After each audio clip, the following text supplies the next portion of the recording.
Government भी सोच रही है कि पारसियों की बस्ती चाहिए। सिर्फ पारसी ही सोच नहीं रहे थे कि हमारी बस्ती बननी चाहिए। इंडिया की एकमात्र एक तरह से कह सकते हैं कि रियल माइनॉरिटी। पारसी कम्युनिटी जरदोस्ती लोग पर्शिया से आए थे। पर्शिया से आए थे इसीलिए पारसी कहा जाता है। गुजराती में गरम दिमाग को टाटा बोला जाता है। वो टाटा का जो सिंबल है उसके अंदर लिखा है उमट्टा हुक्ता हवरस्ता मनस्नी गवस्नी कुनस्नी। इसका मतलब है सद्वचन, सदाचार और सद आचरण। जापान से वानकूवर जा रहे थे तो उसी जहाज में विवेकानंद जी भी थे। तो जमशेद जी के मन में एक आ गई कि मैं पहला काम भारत में उच्च शिक्षण करने का। तो ये एक नवसारी का छोटा पारसी से नाम से, वो पहले तो राजा महाराजा के नाम से होते थे, तो एक पारसी के नाम से ये एक शहर बन गया।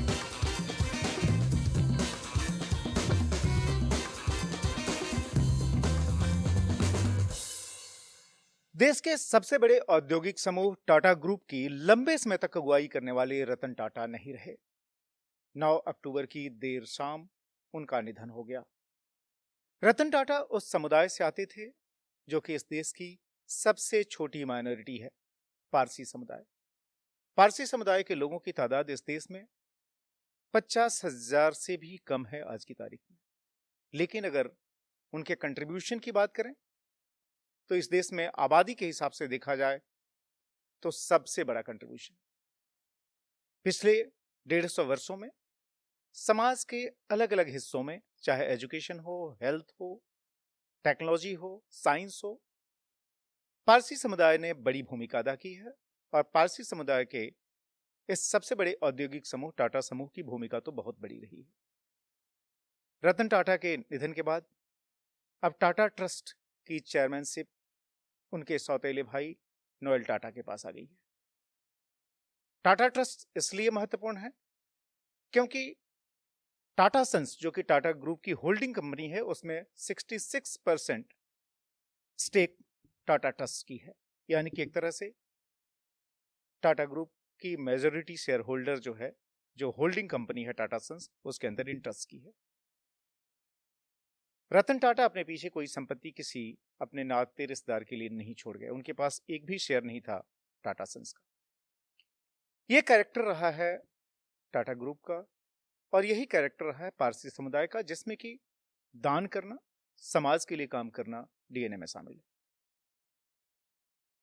हमारे साथ हैं केसी डेबू जो कि राष्ट्रीय अल्पसंख्यक आयोग के वाइस चेयरमैन हैं। खुद उस नवसारी से आते हैं जिस नवसारी में टाटा ग्रुप के संस्थापक फाउंडर जमशेद जी नसरवान जी टाटा का जन्म हुआ था। मनी कंट्रोल संवाद की इस कड़ी में केसी डेबू से, जो कि खुद पारसी समुदाय से हैं, बातचीत इस देश में पारसी समुदाय के योगदान और खासतौर पर उद्योगपतियों की भूमिका, उनके विशिष्ट रीति रिवाजों की चर्चा और इतिहास की दृष्टि से अभी तक का विकास क्रम और क्या है भविष्य की तस्वीर, ये सब जानने की कोशिश करेंगे। केसी भाई, बहुत बहुत स्वागत है आपका मनी कंट्रोल संवाद के इस अंक में, इस एपिसोड में। आपसे मैं ये जानना चाहता हूँ कि अभी रतन टाटा का देहांत हुआ, उसके बाद से सबके निगाह में एक बार फिर से पारसी समुदाय आया है कि कितनी बड़ी कंट्रीब्यूशन रही है इस कम्युनिटी की इंडिया के डेवलपमेंट में, ग्रोथ में। इंडिया की एकमात्र एक तरह से कह सकते हैं कि रियल माइनॉरिटी है, जिसकी तादाद 1 लाख भी नहीं है। 1 लाख कौन कहे, आज की तारीख में शायद 50,000 भी ना हो। ये जो कंट्रीब्यूशन है, यह और लंबे समय तक यह समाज देता रहे, इसके लिए जरूरी है कि इसकी आबादी भी बची रहे।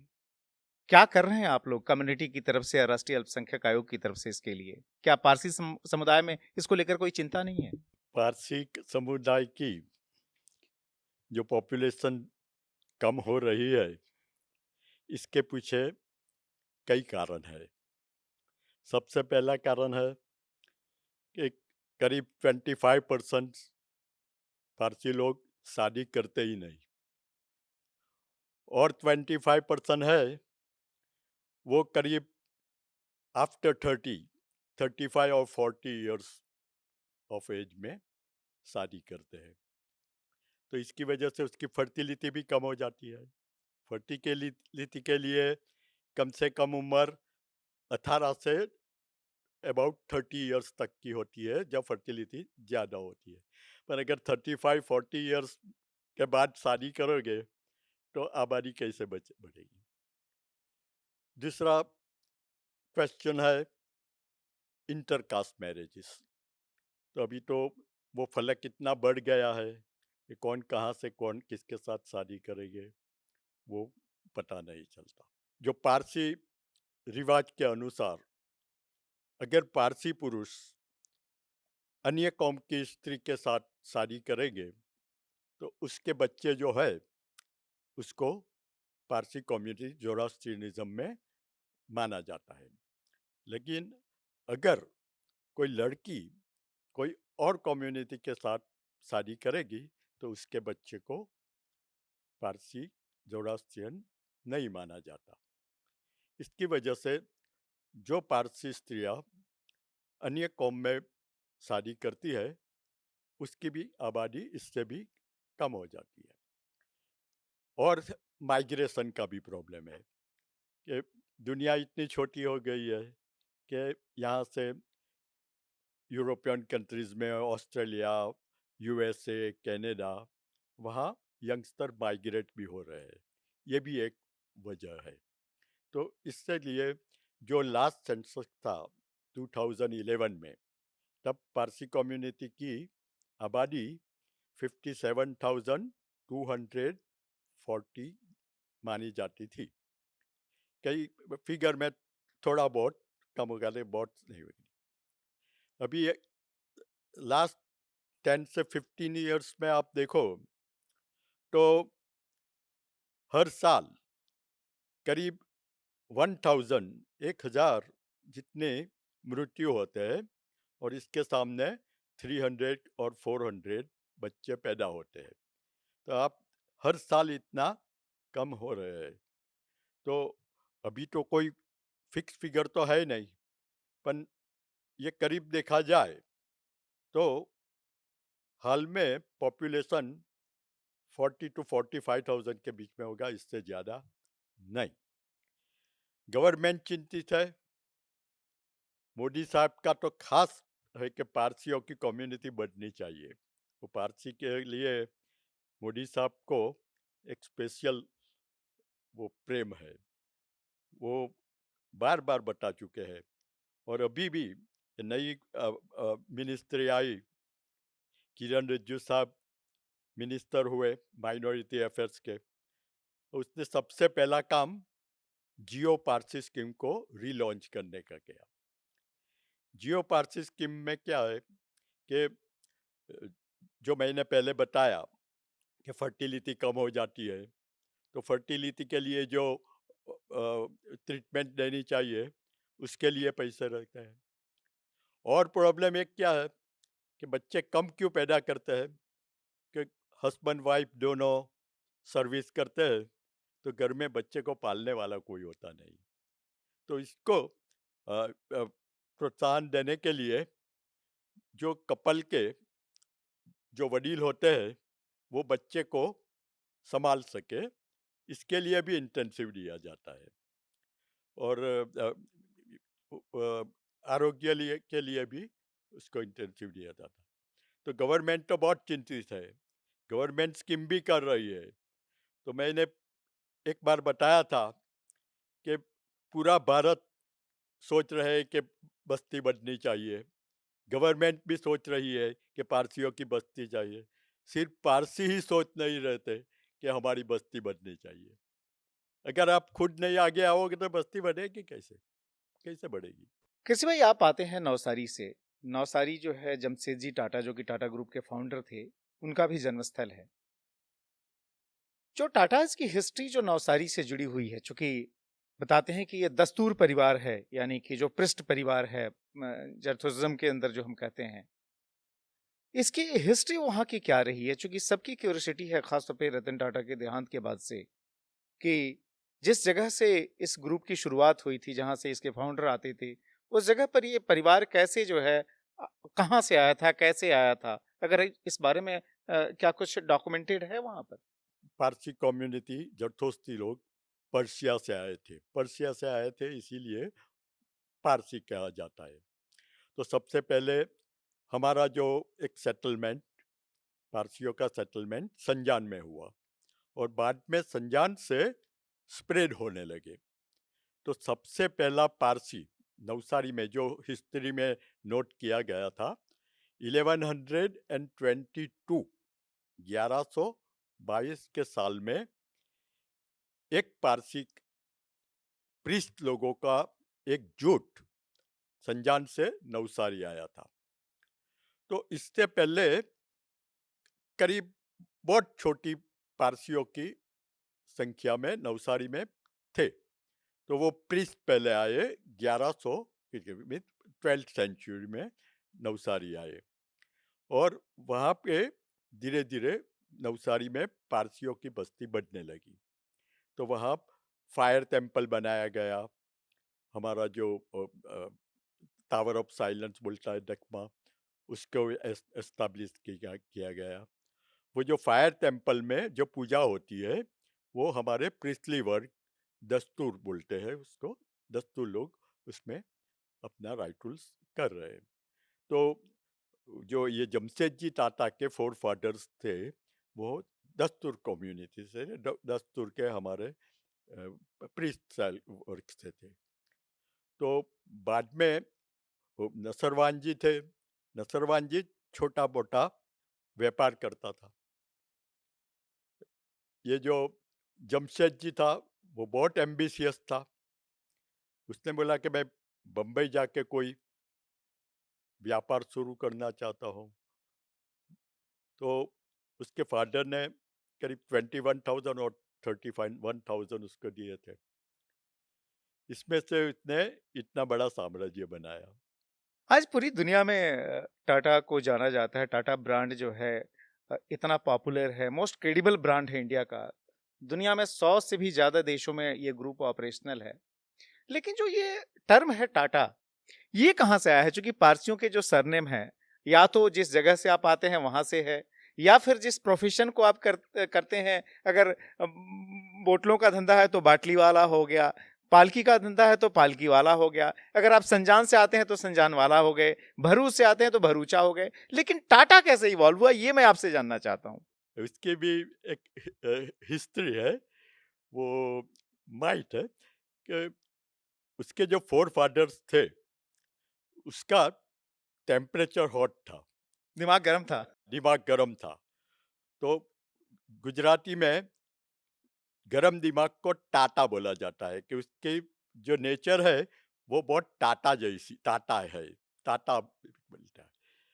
तो वो हॉट टेम्पर थे तो सब उसको टाटा से बुलाते थे। तो बाद में उसकी सरनेम ही टाटा हो गई। तो टाटा का मीनिंग हॉट टेम्पर्ड, तो इससे वो दस्तूर में से टाटा बन गए। लेकिन टाटा वो तो ऑनेस्टी का, उद्योग का, कि सबके अंदर उसका सिंबल बन गया। अगर उसकी सरनेम दस्तूर होती के पंथक की होती के हमारे जो प्रिंस वर्ग में होती है तो ये सब अलग बन गया। तो सिर्फ उनका ही परिवार टाटा के नाम से जाना जाता था। आज भी वही परिवार सिर्फ टाटा के नाम से जाना जाता है। आप ये बताएं कि जो है, चूंकि टाटा परिवार मूलतः दस्तूर परिवार है, पृष्ठ परिवार है, जिस तरीके से हिंदुइज्म में ब्राह्मणों को दर्जा हासिल है, उसी ब्राह्मण तरीके से पारसियों में दस्तूरों को दर्जा हासिल है, जो कि सारे प्रेयर करवाते हैं, चाहे जन्म हो चाहे मरण हो। अगियारी के अंदर जो आपने फायर प्लेस कहा, अ, ये बताएं कि जो ये जो परिवार था, जो टाटा परिवार था, चूंकि बुनियादी तौर पर दस्तूर परिवार था, लेकिन अभी हम लोगों ने देखा कि जब रतन टाटा का देहांत हुआ, उसके बाद से उनका क्रिमेशन किया गया। न कि जो ट्रेडिशनल तरीका है कि टावर ऑफ साइलेंस, जिसको कि हम लोग दोखमा भी कहते हैं, उसमें रखा गया। इस तरह के जो डिविएशन है, ये पहले से है या फिर इसमें इंडिविजुअल विल जो है, क्योंकि माना जाता है कि कम्युनिटी अपने रिवाज को लेकर काफी स्ट्रांग रहती है, तो ये इस तरह के डिविएशन कब से होने लगे?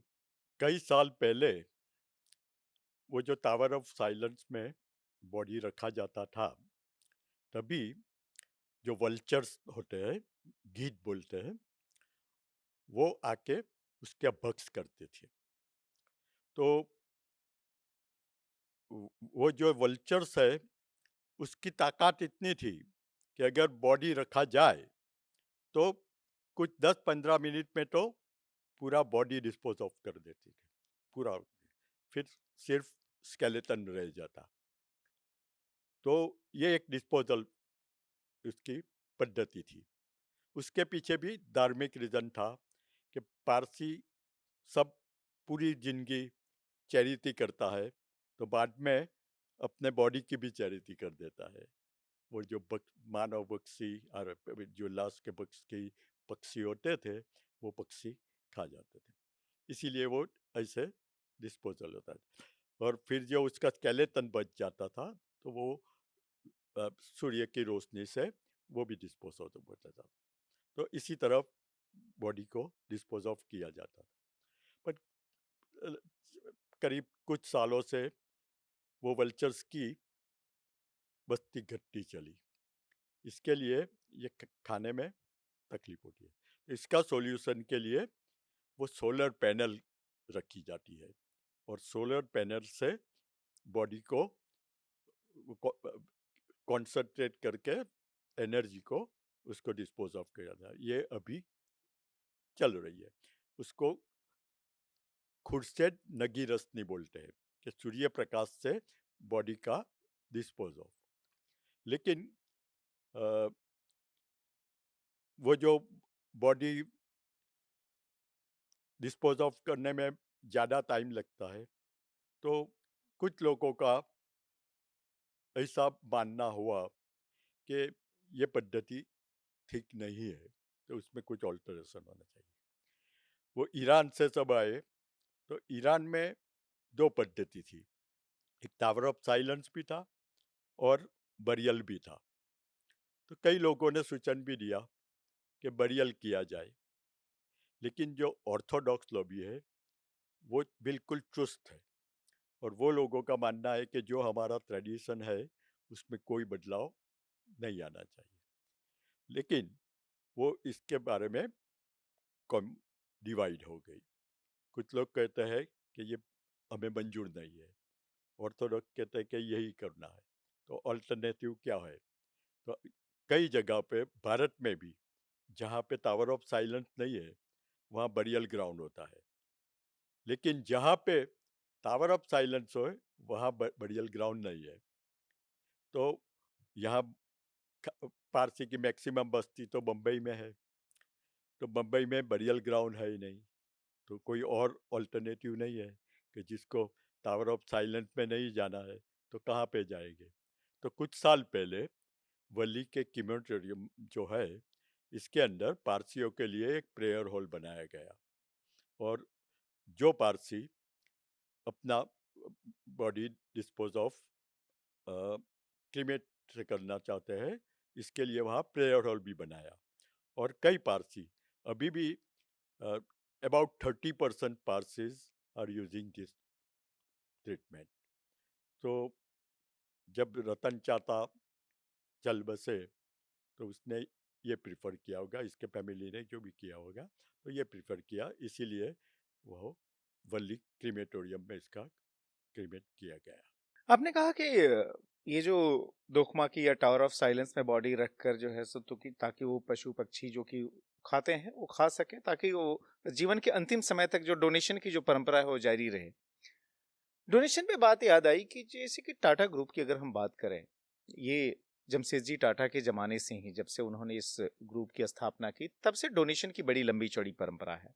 यहाँ तक कि इस देश में अगर आप देखें जो टॉप साइंटिफिक इंस्टीट्यूशंस जो हैं उसको भी खड़ा करने में इस ग्रुप की बहुत बड़ी भूमिका रही। जमशेदजी टाटा ने अपने समय में देश में एक एडवांस साइंटिफिक रिसर्च के लिए मॉडर्न साइंस इंस्टीट्यूट खड़ा करने की सोची और उन्हीं के सपने को बाद में उनकी संतानों ने आकार दिया, जो कि बेंगलुरु का इंडियन इंस्टीट्यूट ऑफ साइंस है।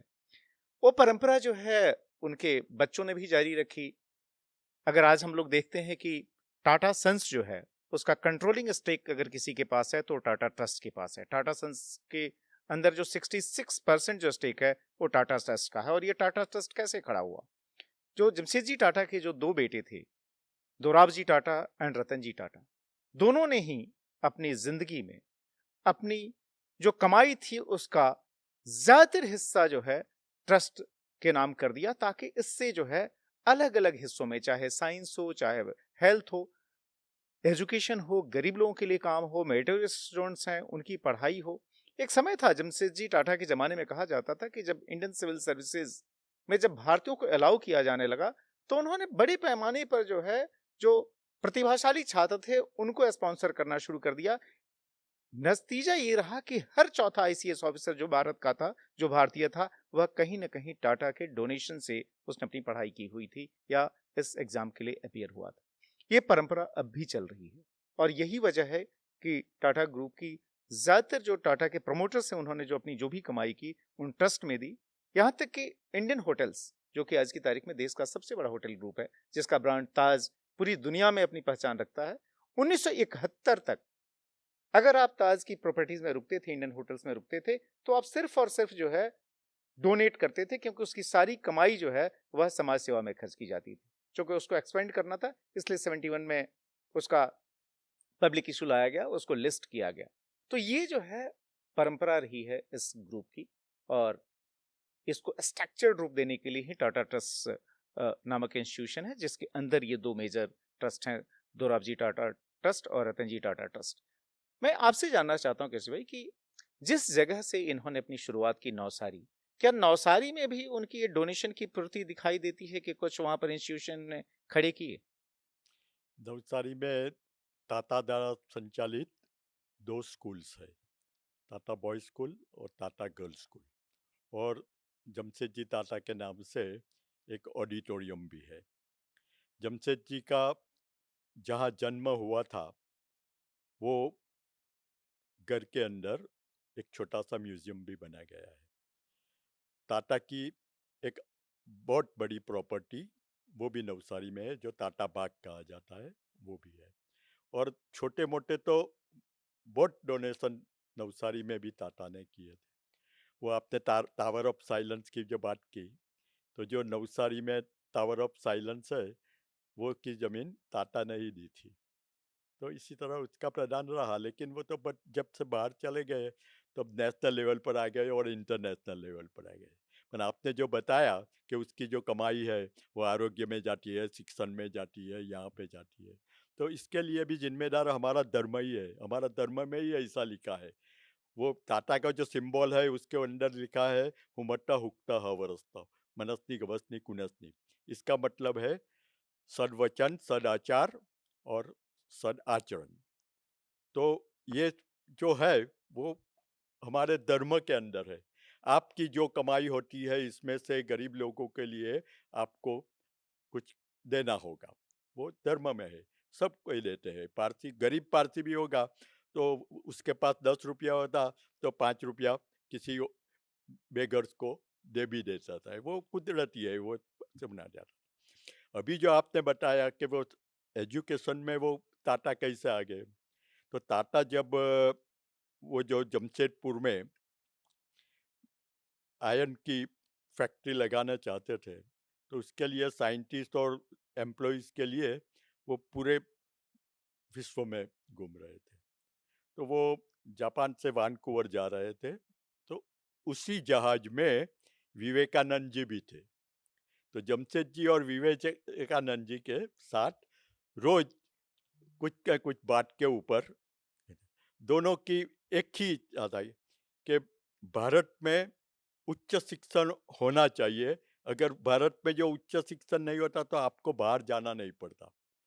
तो जमशेद जी के मन में एक आ गई कि मैं पहला काम भारत में उच्च शिक्षण करने का करूँगा। तो ऐसे रोज सत्संग हुआ, होता रहा, बात होती रही। विवेकानंद जी ने जो उपदेश दिया था वो उसके सर में बिल्कुल उतर गया। और बाद में जब भारत आए, वो उसकी प्रगति भी हो गई। तो उसने सोचा कि चलो पहले साइंस इंस्टीट्यूट बनानी चाहिए, और इसके लिए तो बहुत बड़ा कैंपस चाहिए।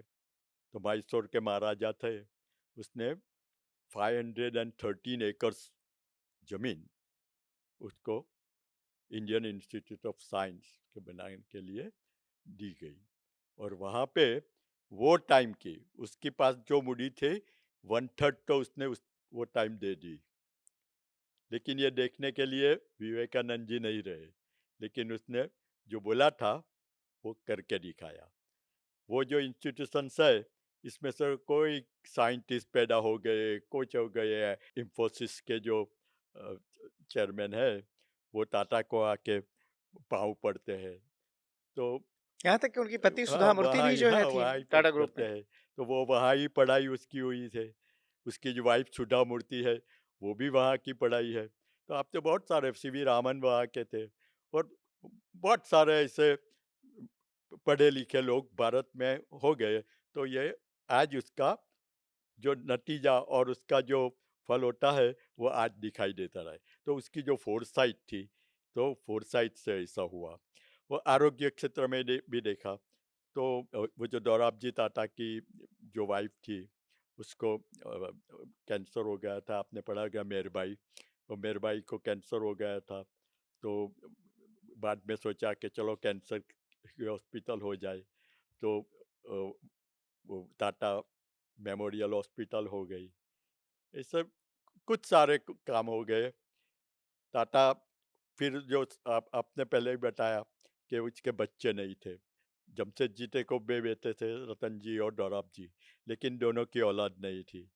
और नवल टाटा के, रतन टाटा और जिमी टाटा, वो दोनों बच्चे उसके हुए। उसके साथ उसके फादर नवल की डाइवोर्स हो गए थे, दूसरी शादी की। उसके ये नोएल हो गया।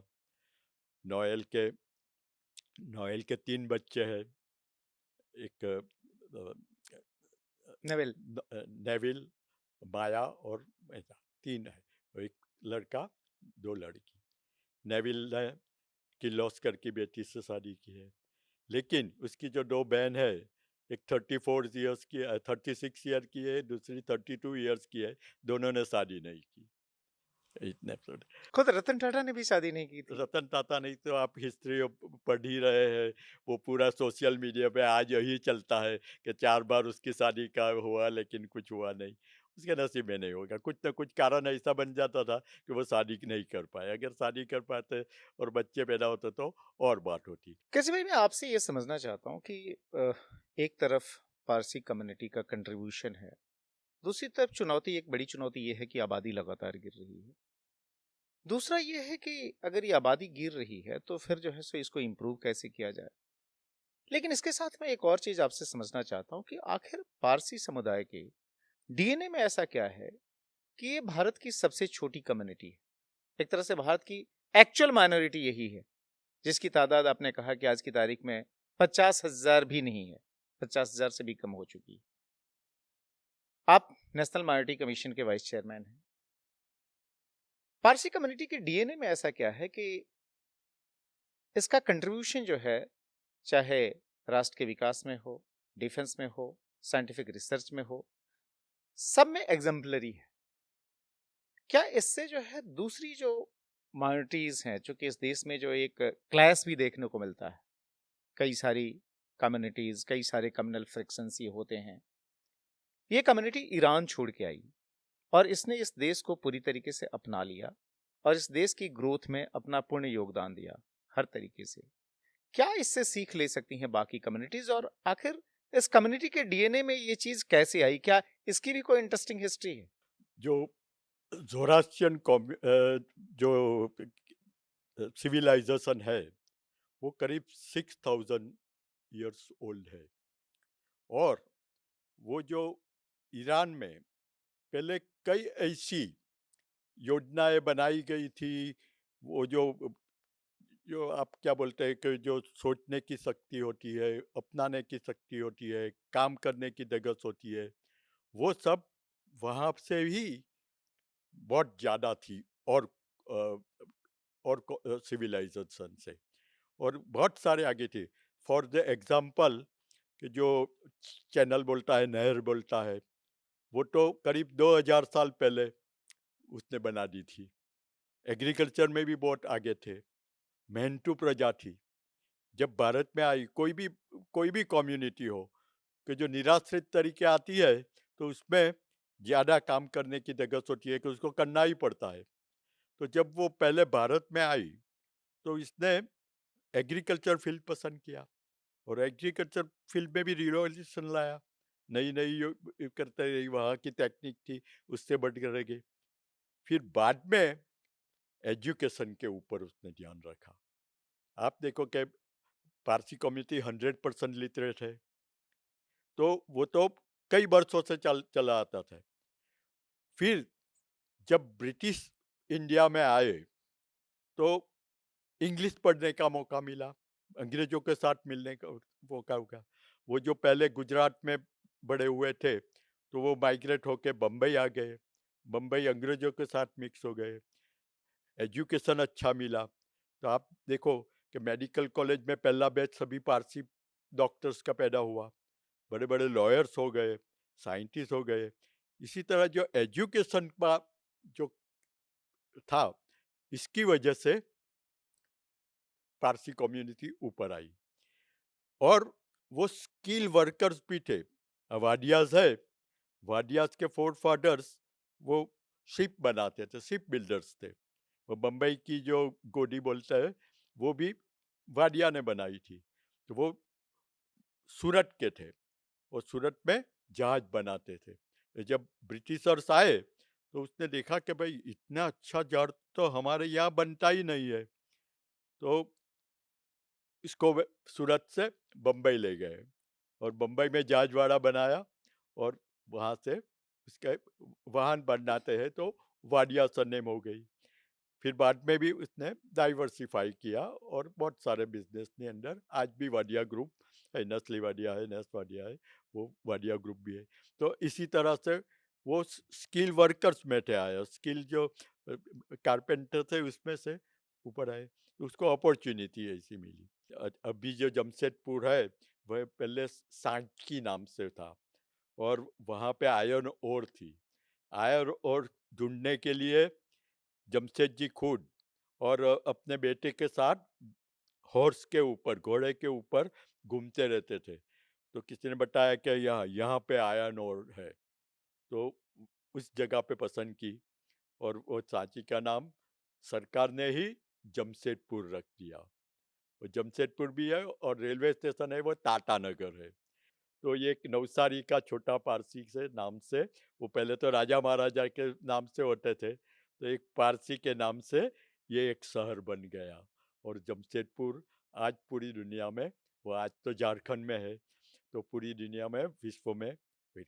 और दूसरा जो उसका असूल था कि जो कुछ भी प्रोडक्शन हो वो परफेक्ट होना चाहिए और उसमें कोई मिलावट कुछ भी होनी नहीं चाहिए। तो टाटा आज ऑनेस्टी का सिंबल बन गया।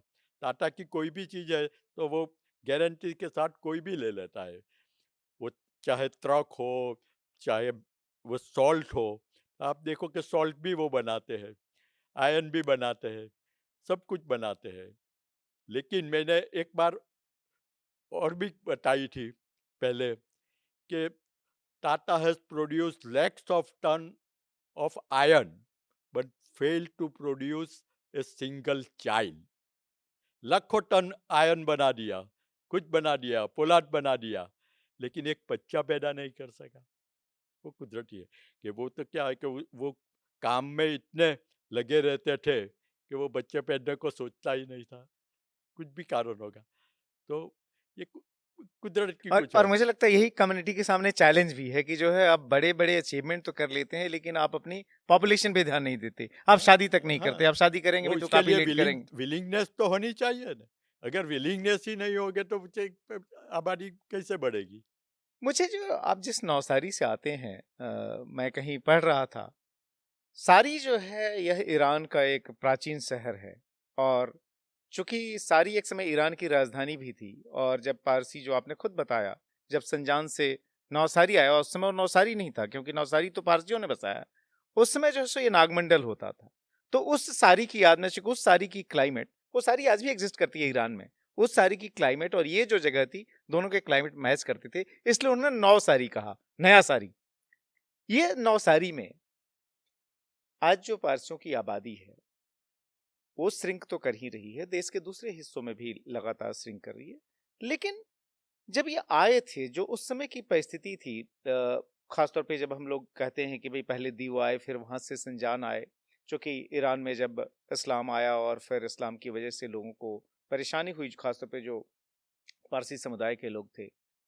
एक बड़ी इंटरेस्टिंग कहानी वहाँ के राजा की बताते हैं और शायद वही पारसियों का मूल कैरेक्टर भी है कि कैसे समाज और देश में घुल मिल जाना। जो जाड़ी राजा की कहानी है, जिसमें कि उन्होंने कहा था कि हमारे पास कोई जगह नहीं है और फिर कैसे उनको जो है कन्विंस किया गया। ये कहानी जो है कहाँ से निकल कर आई है? अगर उसके बारे में थोड़ा बता सकें। मैंने पहले ही बताया कि जो कम्युनिटी की जो सोचने की जो तरीका था वो बहुत अलग था। तो उसको एसएलएम तो चाहिए था, शरणागति तो चाहिए थी। इसके लिए जगह जगह पर घूमते थे। यहाँ पे संजान पे आ गए तो संजान का हिंदू राजा था जयदेव, जिसको अपभ्रंश होके वो जाडे राणा पारसी, उसका नाम है जयदेव बोलता है। तो उसने देखा कि उन लोगों की जो शरीर के कद होता है वो पारसी और वो परछन थे पहले, 6 फीट ऊंचा और बॉडी वाला। ऐसे लोग यहाँ पे आए तो शुरुआत में तो थोड़ी शंका भी हुई। जब वो राजा के पास गए और आश्रय की मांगनी की, तभी राजा ने मैं सोच के आपको बताऊंगा। और सोचने के बाद उसने बताया कि उसकी जो अक्ल है उसकी टेस्ट ली जाए। तो उसने एक प्याला में पूरा भर दिया दूध से, और वो जो हाई प्रीस्ट था उसके पास लेके गया। तो वो समझ गया कि राजा क्या कहना चाहते हैं। तो उसने बोला कि ठीक है, ये प्याला लेके मैं राजा के पास जाऊंगा।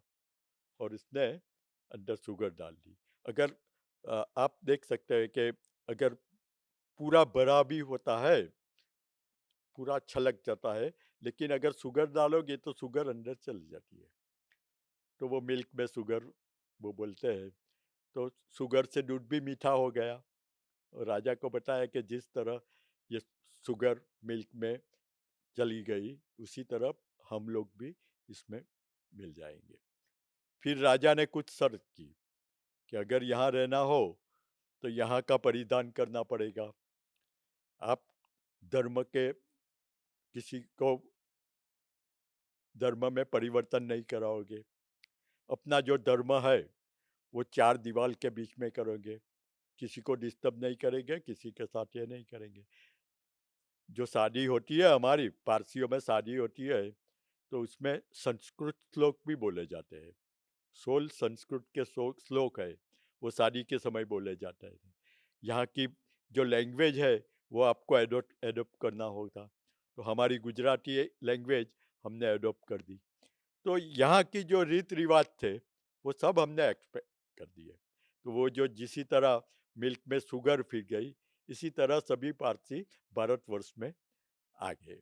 आपने पहले ही बताया कि भाई कितने क्षेत्र में है, कि भाई आरोग्य क्षेत्र में है, कई डॉक्टर्स है, लॉयर्स है, डिफेंस में है, ये कितने सारे। आप तो फील्ड मार्शल मानेकशा को भी जानते हैं। और एयरफोर्स में एयर चीफ मार्शल भी होते गए, air chief marshal engineer Meenu engineer हो गए, और ईरानी मीनू इंजीनियर ईरानी हो गए। और खुद एविएशन भी जो बनाया है गुजरात, अरे भारत में एविएशन भी किसने चालू किया था? जे आर डी टाटा ने।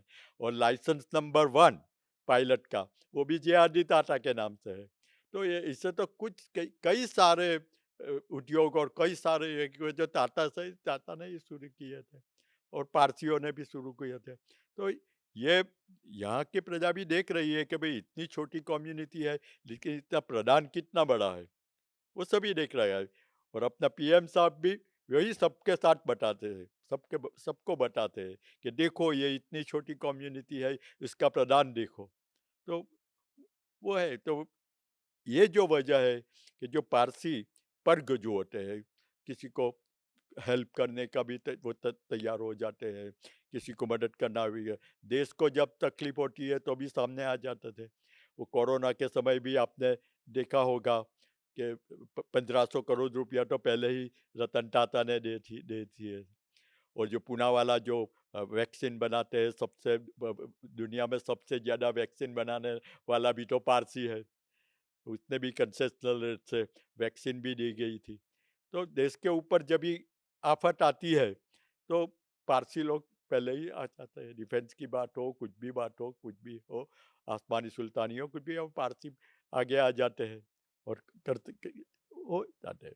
ये मुझे बताइए कि पारसी जो आए वो ईरान से आए, जाहिर है उसको फारस भी एक समय कहा जाता था और प्रसा भी था, इसलिए पारसी नाम भी है। आज ईरान की जो स्थिति है, क्या वहाँ कुछ पारसी बच गए हैं? और ईरान में जो ये कल्चर है, जो कि होता है कि आप अपना धर्म बदल लेते हैं, संस्कृति जल्दी चेंज नहीं करते। जैसे कि आज भी अगर इंडोनेशिया में जाएं तो एक समय वहाँ पर हिंदू वैल्यू सिस्टम काफ़ी था। आज भी इंडोनेशिया की रामायण बहुत मशहूर है। क्या अब ईरान में खासतौर पे आयतुल्लाह खुमैनी ने जो वहाँ पर इस्लामिक रिवॉल्यूशन किया और जिसके बाद से जो है वहाँ पर काफ़ी अधिक रेडिकलिज्म बढ़ा, अब भी कुछ पारसी एलिमेंट्स बच गए हैं उस ईरान में या नहीं? पहली बात आप ईरान के पारसी पॉपुलेशन के बारे में कहिए। तो पहले तो जोरास्ट्रियन जो बोलते हैं, जरथोस्ती धर्म, वो पूरा देश जरथोस्ती धर्म का था। और जरथोस्ती धर्म सिर्फ ईरान में नहीं, ईरान से आगे अज़रबैजान, अफगानिस्तान, ताजिकिस्तान, इराक, वो सभी जगह पे जोरास्ट्रियन धर्म है। और उसका जो स्थापत्य है वो बहुत पुराना है, 3000 साल, 4000 साल। ईरान में पर्सीपोलिस करके है। पर्सीपोलिस बहुत प्लेस है, वो पैलेस था, वो राजा का पैलेस, वो पत्थर से बना हुआ था। लेकिन वो जो मुस्लिम जब अरब लोगों ने जो उसके ऊपर हमला किया, तभी वो लोग आइडल्स को तोड़ देते हैं। तो कई सारी मूर्तियाँ, कई सारा जो मॉन्यूमेंट्स, सब कुछ थे, बहुत था। वो फोर्ट बनाया था, कुछ भी बनाया था, वो सिंबल था, सब कुछ था, वो उसको तोड़ने लगे। लेकिन रूइंस बच गए। पर कुछ साल पहले एक जर्मन साइंटिस्ट और वो जो पुरातत्ववादी थे, वो ईरान में आए थे और उसने सरकार को बताया कि ये एक तो आपके लिए एक ज्वेलर है, ये तो ज्वेल है, ये इतनी पुरानी संस्कृति और इतने पुराने स्कल्पचर कहाँ पर भी है ही नहीं, उसको तो रिवाइव करना चाहिए। तो उसको रिवाइव भी कर दिया। अभी भी आप देखोगे, मैं तो कुछ साल पहले ईरान जाके भी आया हूँ, वहाँ पे वो जो पर्सिपोलिस है उसको रिवाइव करके पहले जो 3000 साल पहले का था ऐसा ही बना दिया। तो वो टूरिज्म पॉइंट ऑफ व्यू भी लगने लगे। वो पूरे विश्व में से ये देखने के लिए सब लोग आते हैं। टूरिज्म को बहुत बूस्ट मिल गया। और जो वहाँ की जो प्रजा है वो बोलती है कि हम धर्म से मुस्लिम है, लेकिन हमारा कल्चर तो यही है, पारसी कल्चर है, जोरडस्तान कल्चर है। जो पारसियों का नवा नया वर्ष होता है, जमशेदी नवरोज, तो जो जमशेदी नवरोज का उस उत्सव वो बैंड है। लेकिन वो लोग बैंड होने की वजूद भी वो तो ऐसे ही बोलता है कि यही हमारा नया साल है, हम तो उसके फेस्टिवल को बनाएंगे ही। तो कुछ भी कोई नहीं करता। तो ये जो जमशेदी नवरोज़ है वो ईरान में, अफ़गानिस्तान में, ताजिकिस्तान में, अज़रबैजान में, बहुत सारे एरिया में पूरा वो पारसी न्यू ईयर ही वहाँ फेस्टिवल के रूप में जाते हैं। तो आज भी वो चलता रहे कि कोई भी संस्कृति हो, उसको जो धर्म परिवर्तन एक बार कर दिया, लेकिन जो उसके अंदर जो जीन्स होते हैं, वो जीन्स कभी नहीं बदलते। इसी तरह आप ईरान में भी देखोगे तो वो लोग अंदर से तो ऐसा ही मानता है कि हमारा जो कल्चर है वो तो पुराना कल्चर वही था, वही है, तो उसकी भी रक्षा करनी चाहिए। तो वहाँ पर भी ऐसा है। वहाँ से जो क्या हुआ था कि जो 1979 में मुस्लिम जो इस्लाम एडॉप्ट कर दिया, आयतुल्ला khomeini आया, तब से वहाँ के वो सब रिस्ट्रिक्शन आ गए। वो पहले तो आप देखो तो फ्रीली सब घूमते थे। वो स्त्री हो, पुरुष हो, सभी जो पूरी विश्व में जो चलता था वही वहाँ चलता था। लेकिन वहाँ रिस्ट्रिक्शन आ गए, पर्दा आ गया, बुर्का आ गया, नकाब आ गया। तो ये कल्चर में सूट नहीं हुए पारसी। तो वो टाइम भी करीब 1 लाख जोरास्ट्रियंस बच गए थे। वो छुपके छुपके से वो अपना धर्म अपना रहे थे। वो बाहर से दिखाते कि हम इस्लाम है, लेकिन अंदर से वो ज़ोरास्ट्रियन थे। लेकिन अभी देखा कि यहाँ रहने में कुछ मज़ा नहीं है, तो धीरे धीरे माइग्रेट होते एसाइलम लेके यूरोपियन कंट्रीज में, यूएसए में, कनाडा में, ऑस्ट्रेलिया में धीरे धीरे माइग्रेट हो गए। तो ईरान का जो जोरास्ट्रियन पॉपुलेशन था वो यहाँ पे थोड़ा स्प्रेड हो गया।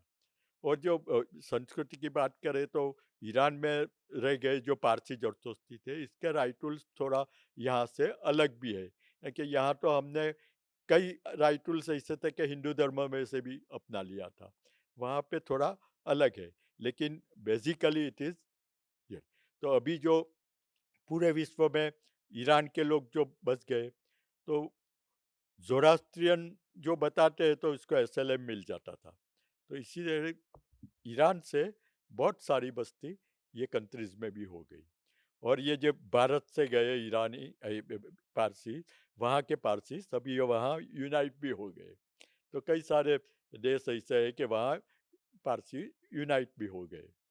तो करीब यूएसए में करीब 15,000 हो गए, ऑस्ट्रेलिया में करीब 5,000 हो गए, सबसे ज़्यादा कनाडा में है, वहाँ 12-15,000 हो गए। तो यहाँ का जो पॉपुलेशन था तो वह वहाँ थोड़ा होगा। ये बताइए, लोगों की बड़ी क्यूरियोसिटी रहती है इस कम्युनिटी के बारे में, चूंकि ओब्वियसली जो जिस तरह का कंट्रीब्यूशन है, जिस तरह का नेचर है, अगर डिस्टिंक्ट फीचर अगर हम कहें इस कम्युनिटी के, जो सोशल प्रैक्टिसेज हैं, जैसे कि मान लीजिए हिंदुइज्म के अंदर जो तमाम संस्कारों की हम बात करते हैं, पारसियों के मेजर संस्कार क्या हैं? जो अगियारी है उसकी क्या भूमिका होती है, जो लाइफ साइकिल जो चलती है? जो पारसी अग्नि की पूजा करते हैं, सिर्फ अग्नि की नहीं, जो पंच महाभूत बोलते हैं ना, आप हिंदू धर्म में जो पंच महाभूत, उसमें सूर्य भी आता है, चंद्र भी आता है, पानी भी आता है, जमीन भी आती है और अग्नि भी आती है, वो पंच महाभूत हुए। तो ये सभी नेचर जो कुदरती है उसकी पूजा होती है। तो अग्नि की पूजा क्यों शुरू हुई? तो जो 3,000 साल 5,000 साल पहले ईरान की जो बात करें, तो जहाँ से ये उद्भव हुआ, तो अग्नि की पूजा करने के लिए उसके पास रीज़न था। तो अग्नि एक ऐसी वस्तु है कि वो गर्मी देती है, ऊर्जा देती है। जब उसको खाना पकाना है तो उसके ऊपर कर सकते हैं, पकाने के लिए अग्नि चाहिए, फिर रोशनी के लिए अग्नि चाहिए। तो ये अग्नि का गुण हुआ, तो अग्नि की पूजा होने लगी। तो पानी तो चाहिए, तो जल की पूजा, वो जल आवा बोलते हैं, आवा अर्दिपिसुरबानु, वो जो आपकी गॉडेस होती है ना, तो इसी तरह पानी की गॉडेस है।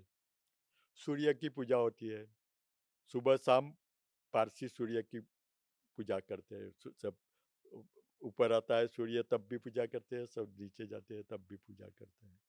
रात को अंधेरे में चंद्र की छाया मिलती है तो चंद्र की भी पूजा करते हैं। तो इसी तरह जो पंच महाभूत है सबकी पूजा होती है। आप ये बताएं कि जो जैसे कि कुछ रस्म जैसे कि है, जैसे कि जनेऊ संस्कार जो है हिंदुओं में होते हैं, इसी तरीके से जो है पारसियों में भी कुछ संस्कार होते हैं जो कि एक पर्टिकुलर पीरियड में होते हैं। क्या वो अब भी कम्युनिटी उसको फॉलो कर रही है, या फिर जो जिस तरीके से मॉडर्निज्म है, जिस तरीके से माइग्रेट कर रहे हैं लोग, उसमें लोग उन संस्कारों को भूल रहे हैं? 100% अभी भी चालू है। वो जो संस्कार पारसी धर्म में दाखिल किसको पारसी बोला जाए, जरदोस्ती बोला जाता है, जिसकी नवजोत बोलते हैं, जो संस्कार का जो करते हैं, जनोई देते हैं, उसी तरफ जनोई पारसी वो पुरुष और स्त्री दोनों को देते हैं। बच्चा मेल और फीमेल दोनों की नवजोत देते हैं। करीब 7 साल से 10 साल के बीच में वो संस्कार दिया जाता है। तो उसमें जो हमारा प्रीस्ट होता है, वो प्रीस्ट उसको वो जो हमारे वो जो परिधान है वो परिधान कराते हैं। वो जो दौड़ा जो अब जनोई का है उसको कुश्ती बोला जाता था, वो दिया जाए और उसको विधि करके जरथोस्ती धर्म में दाखिल करते हैं। अगर किसी की वो जो नवजोत नहीं हुई तो वो जरथोस्ती नहीं है। जब भी नवजोत होती है तो ही, लेकिन नवजोत किसकी होती है मैंने आगे भी बताया कि जो पारसी पुरुष और पारसी स्त्री का बच्चा होता है उसके नवजोत होती थी पहले, और बाद में जो लॉ आ गया तो पारसी पुरुष और अन्य स्त्री के साथ जो शादी हुई है इसके बच्चे की भी नवजोत होने लगी है। पर अभी भी जो अगर कोई स्त्री कोई अन्य कौम के बच्चे से शादी करी होती तो उसके बच्चे को ये संस्कार नहीं दिया जाता। तो इसी तरह जो पुरातन साल से ये जो विधि चली आती है आज भी वो चालू हुई है। आप नेशनल माइनॉरिटी कमीशन के वाइस चेयरपर्सन हैं। इस कम्युनिटी के नंबर्स की हम लोग बार बार बात कर रहे हैं कि 50,000 से भी कम संख्या इस देश में रह गई है। एक तरफ कई सारी दूसरी माइनॉरिटीज हैं जिनके बढ़ते हुए पॉपुलेशन को लेकर चिंता होती है, एक तरफ ये माइनॉरिटी है जो कि इस कंट्री से कुछ लेती नहीं है, सब कुछ अपना दे देती है। ये इस सिचुएशन को कैसे डील करेगी ये कम्युनिटी, खासतौर पर जब रतन टाटा गए हैं, इस कम्युनिटी की तरफ फिर से लोगों का ध्यान गया है, फिर से जो आम आदमी है देश के किसी भी हिस्से में बसता हो उसको पारसी कम्युनिटी के बारे में जानने की उत्कंठा रहती है। ये कम्युनिटी अपने को कैसे बचा पाएगी इस देश में अगर इसी तरीके से इसका पॉपुलेशन श्रिंक होता रहे तो? वो जो सवाल है इसका जवाब देना बहुत कठिन है। वो जो हमारे ऑर्थोडॉक्स लोग हैं वो बोलते हैं कि हमारी कम्युनिटी कभी भी ख़त्म नहीं होगी, लेकिन जो फिगर्स देखा जाए तो फिगर्स तो कम होते चले। जब 1 लाख थे फिगर्स तब भी ऐसा ही बोलता था कि हम घटेंगे नहीं, 50,000 पे आएंगे। आज भी बोलता है कि भाई हमारी कम्युनिटी अभी 25 पे आ जाएंगे, 10,000 पे भी आ जाएंगे, और एक ही बात करेंगे हम लोग पूरे होने वाले नहीं है। कहाँ से कुछ होगा? वो कुदरत का जो करिश्मा है वो कुछ होगा तो बढ़ेंगे भी। पारसी समुदाय के साथ एक और चीज जो जुड़ी थी, पारसी कम्युनिटी का सिनेमा में काफी कंट्रीब्यूशन रहा, पारसी थिएटर। पारसी थिएटर भी भारती धीरे ने तो धीरे शुरुआत की थी, जी खत्म होने की अनेसा कगार पर है, ईरानी और ने मुझे तो लगता है कि शुरुआत एक की पारसी थी। थिएटर का बड़ा मशहूर प्ले है छिल्लो पारसी। वो जो दर्द है, वो लगता है वो जो फियर है वो कहीं वो रियल खतरा आप देख रहे हैं कि कहीं पूरी तरीके से एक्सटिंक्ट ही ना हो जाए इंडिया से ये कम्युनिटी। नहीं, ये तो ऐसा तो नहीं हो सकता। अभी हमारे यहाँ एक नाटक बनाया है, नाटक में उसका टाइटल है छेल्लो पारसी, मैं उसी की बात कर रहा लास्ट था। पारसी। लास्ट पारसी है तो चले ऐसा रह जाता है कि कितने साल, 100-200 साल के बाद सिर्फ 2 पारसी पृथ्वी के ऊपर रह गए हैं, और उसमें दोनों में से लास्ट कौन बनेगा? तो इसके लिए वो दोनों के बीच कंपटीशन होता है। तो लेकिन बाद में वो समझ जाता है और वो बैठ जाता है कि नहीं, हम प्रयत्न करेंगे, हम वापस ऊपर आएंगे। वो इसकी थीम थी। तो यही थीम लगा रहे हैं कि कुछ भी होगा, करिश्मा होगा और हमारी बस्ती जरूर बढ़ती रहेगी।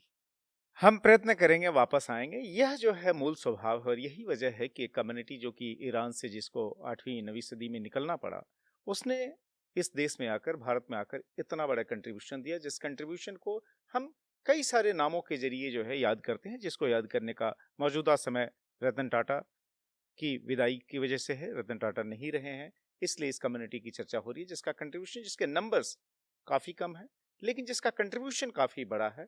और ये कम्युनिटी जो है समाज के तमाम हिस्सों में अपना योगदान लगातार देती आ रही है, जिसकी मिसाल टाटा ग्रुप के तमाम कार्य हैं जो कि टाटा ट्रस्ट के जरिए होते हैं, या पारसी कम्युनिटी के अंदर जो बाकी हाउसेज हैं, जो बाकी सामाजिक संस्थाएं हैं। और ऐसे में जो है एकमात्र ये माइनॉरिटी है इस देश की जिसको लेकर किसी के मन में कोई फियर नहीं रहता, बल्कि इसको हर आदमी प्रेम करता है इस देश का। धन्यवाद।